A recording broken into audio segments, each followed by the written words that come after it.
겸손, 남을 존중하고 자기를 내세우지 않는 태도. 호주 출신의 역사학자이자 목사인 존 딕슨은 겸손, 후밀리타스를 가장 위대한 리더십의 완성이라고 규정했습니다. 리더십을 구성하는 요소들은 많죠. 전문적 지식, 출중한 재능, 조직 안에서의 권위, 탁월한 판단력과 확고한 결단력, 설득력과 용인술 등이 있겠지요. 그러나 이 모든 것 위에 겸손이 없으면 리더십을 구성하는 덕목들이 진정으로 위대할 수도 없고 상대를 변화로 초대할 수 없다. 이것이 딕슨의 주장입니다. 창조적이고 효율적인 조직 경영을 위한 리더십으로 겸손이 주목받은 것이겠지요. 그런데 2500년 전 공자는 다음과 같이 말했습니다. 총명하고 생각이 뛰어나도 어리석은 듯함으로 지켜야 하고 공덕이 천하를 덮더라도 겸양하는 마음으로 지켜야 한다. 용맹이 세상을 진동하더라도 겁내는 듯함으로 지켜나가며 부유함이 사회를 차지했다 하더라도 겸손함으로 지켜야 한다. 난세, 수신, 제가, 치국, 그리고 평천하의 덕목이겠죠. 그러나 공자가 말한 겸손은 단순히 혼탁한 세상에서 살아남기 위한 처세술만은 아닙니다. 겸손은 도에 가깝다고 노자가 말했습니다. 가장 착한 것은 물과 같은데 물은 만물을 이롭게 하면서도 서로 다투지 않고 무사람들이 싫어하는 가장 낮은 곳에 처한다. 그러기에 도에 가깝다고. 그런데 그리스 로마 세계에서 겸손은 결코 소중한 가치가 아니었습니다. 명예를 존중하던 그리스 로마 세계에서 겸손은 노예에게 요청되는 덕이었습니다. 굴종의 근성, 종이 가지는 속성이었죠. 그리스 문화권에서 겸손은 치욕적인 단어였지 결코 평범한 자유인조차 추구해야 할 가치가 아니었습니다.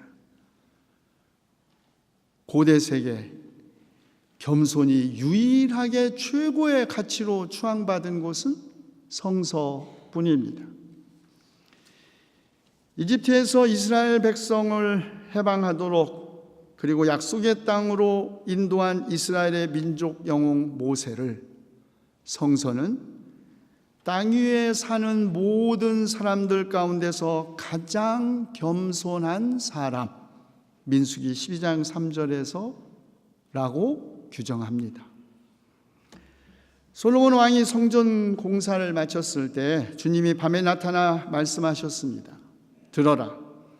내가 하늘을 닫고 비를 내리지 아니하거나 메뚜기를 시켜 땅을 황폐하게 하거나 나의 백성 가운데 연병이 돌게 할 때 내 이름으로 일컫는 나의 백성이 스스로 겸손해져서 기도하며 나를 찾고 악한 길에서 떠나면 내가 하늘에서 듣고 그 죄를 용서하여 주며 그 땅을 다시 번영시켜 주겠다.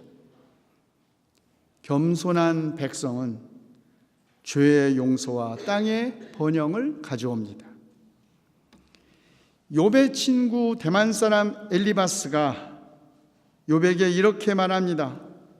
내 주변에 사람들이 넘어져 쓰러지거든 너는 그것이 교만 때문이라고 일러주어라. 하나님은 겸손한 사람을 구원하신다. 이스라엘의 가장 오래된 지혜 문학은 사람이 오만하면 낮아질 것이고 마음이 겸손하면 영예를 얻을 것이고 겸손한 사람과 주님을 경외하는 사람이 받을 상은 재산과 영예와 장수라고 말했습니다. 그런데 초대교회에 이르러 우리는 최초로 겸손이 도에 가까운 것이 아니라 도 그 자체라는 소식을 듣게 됩니다. 본래 하나님의 모습을 지니셨으나 하나님과 동등함을 당연하게 생각하지 않고 자기를 비워 종의 모습을 취하시고 십자가에 죽기까지 순종하신 예수 그리스도를 주님으로 고백하고 찬미함으로써 겸손, 자기 낮춤, 자기 비하를 하나님에 대한 인간의 최고의 태도, 아니 인간에 대한 하나님의 최고의 태도, 인간이 되신 하나님, 육신이 되신 하나님, 그분께서 보여주셨습니다. 빌립보서 2장 6절에서 11절에 있는 이른바 그리스도 찬가, 바울의 편지가 아닙니다. 바울의 편지 빌립보서 안에 들어있지만 유난히 2장 6절에서 11절 이른바 그리스도 찬가라고 불리운 바로 이 노래는 빌립보서가 쓰여진 주후 55년, 56년 이전부터 전승되어 온 것을 바울이 자신의 편지에 인용한 것이라고 합니다. 그렇다면 이 그리스도 찬가는 주후 55년 훨씬 이전부터 초대교회 안에서 고백된 그리스도론이라고 할 것입니다. 그러므로 이 그리스도 찬가는 자기를 낮춘 그리스도를 본받으라는 기독교인에 대한 윤리적 명령이나 도덕적 모범으로 제시된 것이 아닙니다.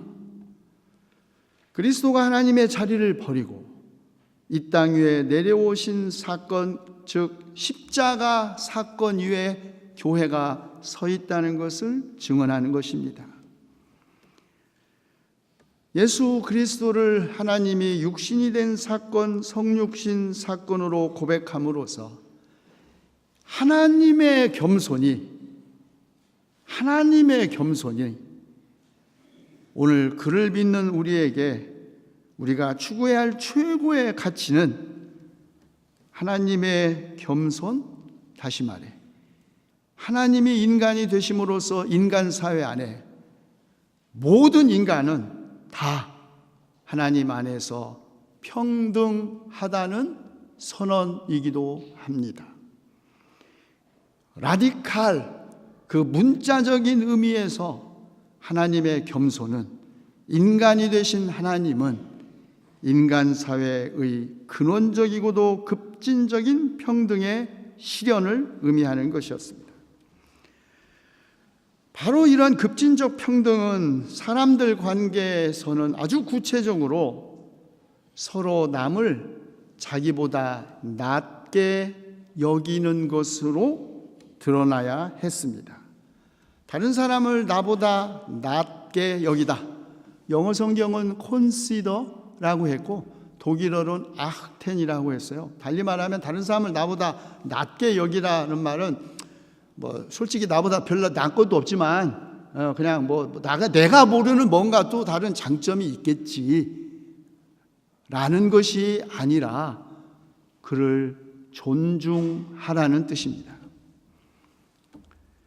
그것은 굴종과 비겁함, 눈치 보기와 전략에서가 아니라 모든 사람, 그가 비천한 사람이건 부자이건 교양 있는 사람이건 무식한 사람이건 진보적이건 보수적이건 나와 생각이 같든 나와 생각이 틀리든 다 모두 다 하나님의 사랑의 대상이고 하나님에 의해서 구원받도록 예정되었다는 인식에서 비롯되는 것입니다. 그러므로 겸손은 다른 사람 앞에서 외교적으로 굽실굽실거리는 행위나 자기 자신을 하찮게 여기는 것이 아니라 그녀를 존중히 여기는 것입니다.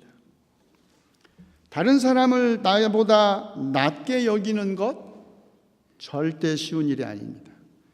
속으로는 비웃거나 경멸하면서도 겉으로는 겸손한 척하는 것은 오히려 쉬운 일입니다. 그러나 마음속으로 진심으로 다른 사람을 나보다 낮게 여기는 것은 결코 쉬운 일이 아니죠. 그렇다면 왜 그리스도인은 겸손해야 할까요? 처세술이나 리더십의 방식으로서 겸손이 출세에 도움이 되거나 조직이 잘 관리되고 인간관계를 원활히 유지할 수 있기 때문이 아닙니다.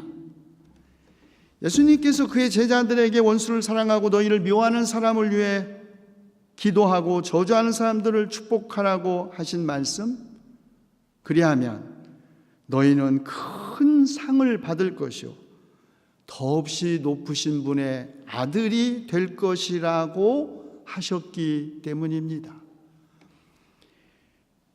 그렇게 살면 하나님으로부터 우리가 큰 상을 받고 우리가 하나님의 자녀가 된다는 것이지요. 겸손은 어쩔 수 없이 하는, 눈치 보여서 하는, 혹시 안 하면 손해볼까 해서 하는 피동적이고 유교적인 행동이 아닙니다. 오히려 겸손은 훨씬 능동적이고 목적 지향적인 행동입니다. 겸손한 이유, 하나님이 주시는 상을 받기 위한 것입니다. 우리가 우리 자신을 낮추면 하나님께서 우리를 높이실 것이기 때문에 우리는 겸손한 것입니다. 자기를 비워 종의 모습을 취하신 예수 그리스도를 지극히 높이시고 모든 이름 위에 뛰어난 이름을 주신 하나님께서 겸손한 그의 제자들 우리도 높이실 것이기 때문입니다. 사람들의 칭찬이나 사람들의 보상에 대한 기대에서 행하는 겸손은 그 칭찬과 보상이 사라지는 순간 겸손도 같이 사라집니다. 그러나 하나님이 주시는 상 때문에 겸손한 그리스도인, 하나님은 모든 사람이 구원받기를 기뻐하신다는 것을 진심으로 믿는 그리스도인, 모든 사람, 내가 알고 나하고 친하고 내가 사랑하는 사람만이 아니라 모든 사람이 구원받기를 기뻐하신다는 사실을 믿는 그리스도인은 다른 사람의 태도와 행동에 따라 이리저리 흔들리지 않습니다. 이들은 같은 생각을 품고 같은 사랑을 가지고 뜻을 합하여 한마음 되어 무슨 일을 하든지 경쟁심이나 허영으로 하지 않습니다. 여러분 가운데 혹시 많은 분들이 읽으셨겠지만 이스라엘의 히브리 대학의 유발 하라리 역사학자가 2011년에 히브리어로 쓴 책이 거의 30여 개국의 언어로 번역된 사피엔스. 그는 그 책에서 지금은 지구의 유일한 지배자가 된 호모 사피엔스가 지난 7만 년 동안 진화의 과정을 통해서 이룩한 그 어마어마하고도 위대한 역사적 위협에도 불구하고, 아니 이미 기술과학의 빠른 발전으로 거의 신적인 존재가 된 호모 사피엔스가 과연 이 세상의 고통의 총량을 줄였는지 회의합니다. 기술과학의 빠른 발전으로 거의 신이 된 존재. 그래서 이번에 5월에 나오는 책의 제목은 호모 데우스, 신적 인간입니다. 신이 된 호모 사피엔스죠. 그러나 정작 우리가 어디로 가고 있는지를 모르는 무책임한 신들, 이들이 호모 사피엔스라는 것입니다. 오직 자신의 안락함과 즐거움 외에는 추구하는 것이 거의 없지만 그럼에도 불구하고 결코 만족하지 못하는 호모 사피엔스의 미래, 이 미래를 위해 우리에게 필요한 윤리가 무엇일까? 이미 인간 중심주의 시대를 넘어선, 그래서 포스트 휴먼 시대라고 말하는 학자들이 오늘 우리 시대의 지구의 미래를 위하여 우리에게 요청되는 가치, 윤리가 있다면 한마디로 그것은 겸손이라고 합니다. 그것을 복잡한 학문 용어로 공동협동적 도덕성이니, 생명의 중심을 둔 과정 존재론이니, 생명의 생기론적 평등주의든지 어떻게 표현하든 겸손입니다. 7만 년이 지났어도 우리는 여전히 기근과 질병과 전쟁을 극복하지 못하고 있습니다. 게다가 심각한 기후변화와 생태계 파괴는 우리 호모사피엔스가 일으켜온 모든 낙관적 지표와 증거들에도 불구하고 우리가 이미 멸종의 가능성 앞에 놓여 있다는 것을 보여주고 있습니다. 더 이상 경쟁심이나 허영으로 우리의 일을 해서는 안 됩니다. 오직 겸손한 마음으로 자기보다 남을, 우리 자신 호모사피엔스보다 자연을 더 낮게 여기고 존중하지 않으면 호모사피엔스는 우리 다음에 올 인류가 호모데우스가 될지 무엇이 될지 모르지만 어쩌면 이 지구를 그들에게 맡기고 멸종하지 않을지 모릅니다. 기도합시다. 자기를 비워 종의 모습을 취하시고 자기를 낮추시고 죽기까지 순종하셔서 십자가에 죽기까지 하신 주님, 죄와 허물로 비천해진 우리를 구원하신 주님의 사랑을 힘입어 기도하오니 우리도 두렵고 떨리는 마음으로 우리의 구원을 이루어가게 하시옵소서. 그리하여 우리가 흠이 없고 순결해져서 이 구부러지고 뒤틀린 세대 가운데서 하나님의 흠없는 자녀 별과 같이 빛나게 하시옵소서. 우리 주 예수 그리스도의 이름으로 기도하옵나이다.